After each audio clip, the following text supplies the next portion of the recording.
The fairest thing in nature, a flower, still has its roots in earth and nature,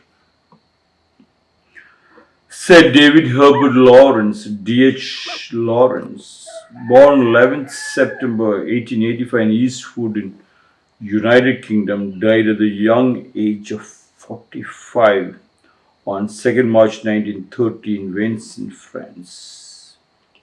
For a writer and poet, 45 is young age.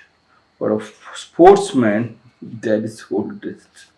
Even for the politician, this is a younger stage. So I would love to see the sportsman retiring and then joining politics, or being an artist, being a writer. So they look young.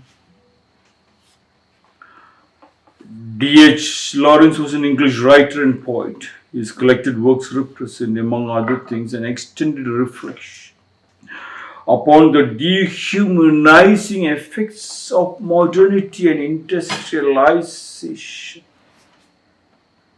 Lawrence's writings explores issues such as sexuality, emotional health, vitality, spontaneity, and instinct.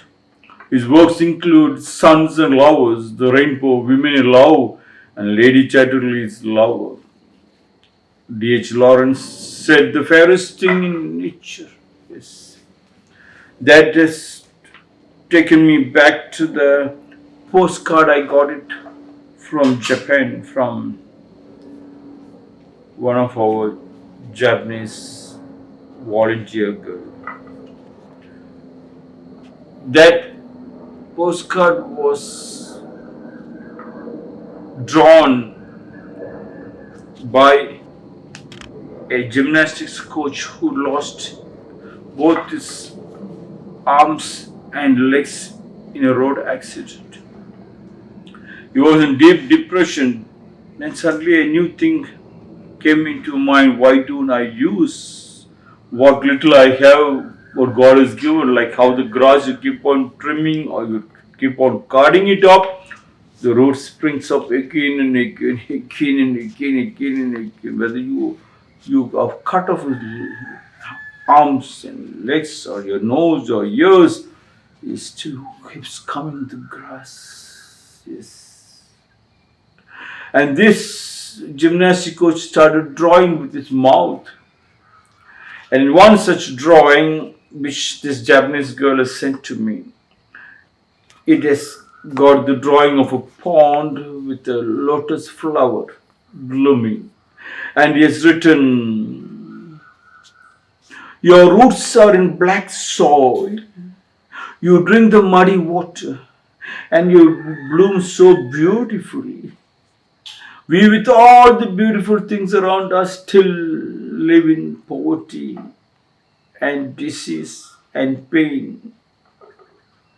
That has got the thinking to my school. I kept telling my children, look, our roots are in black soil, children. We drink the muddy water, whatever people come and give us, throw it as alms. And still, yes, you all bloomed so beautifully.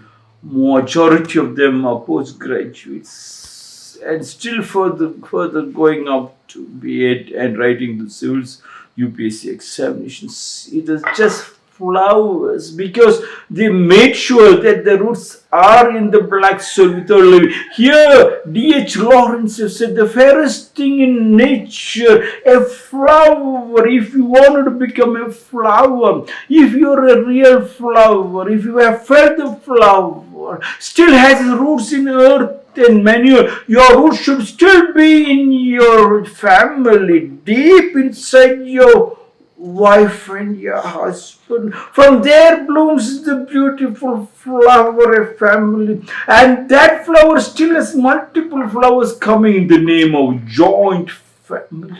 And the joint family stands strong with all the limbs cut.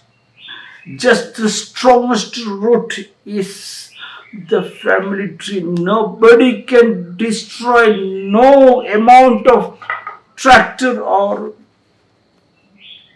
heavy machinery can destroy it. It keeps on blooming when the rain comes.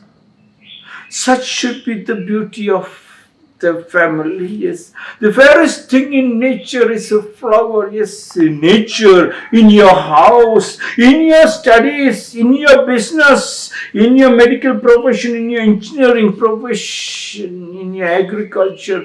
It's a flower, and always make sure you have not left the Samskriti. That is what D.H.Lawrence said. Still has roots in earth and manure. Your root should be, don't look where it is black soil or you drink the muddy water, because that is just sweat.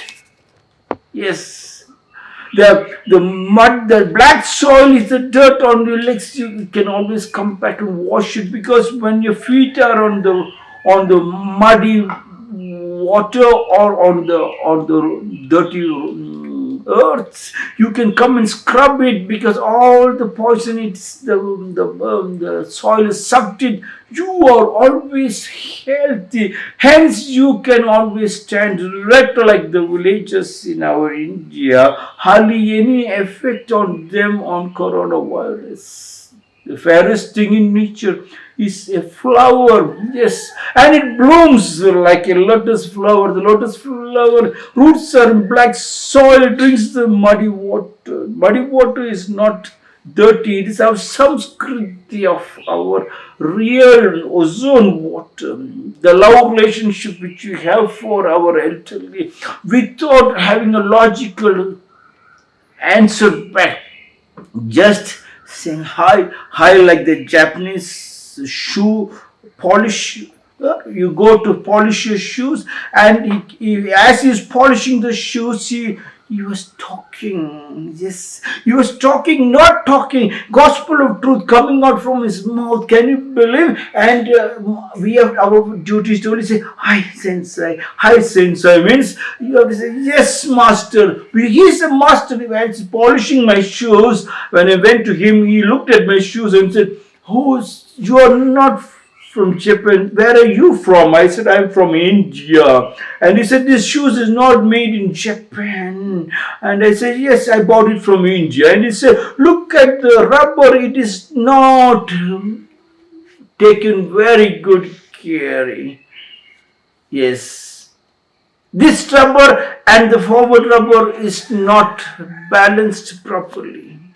Hence, when you're walking, you see half one side has been gone and other side still holds on, and this will create spinal problems. Yes, this is not very good, because when you walk and it is tilting and you have a spinal problem, your mind is affected, your business is affected, the country's economy is affected. Can you believe? An ordinary, yes, he is deep, his roots are deep in the earth and manure. Hence he was able to bloom like a flower. We could smell the flower of the language coming out from that person. I took my dress for ironing in Tokyo, and the ironman said, "This is the way you ironed it." I said, "No, I just arrived from India." They was telling, "This should be exactly this position when you iron, because the smallest thing, when it hits your body and scratches, your mind starts irritating."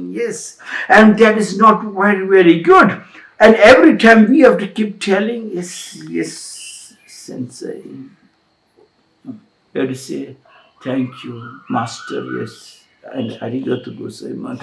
Then if the wife and the husband is gone, the teacher and the student is gone, the beauty of education could have just wiped all the tears from our earth, from our country. Yes, the fairest thing in nature, a flower, still has roots in earth and mineral. Please keep your roots deep down in your Samskriti, practice your Samskriti, and every day you see a flower blooming, and in that flower you can see only God and strength.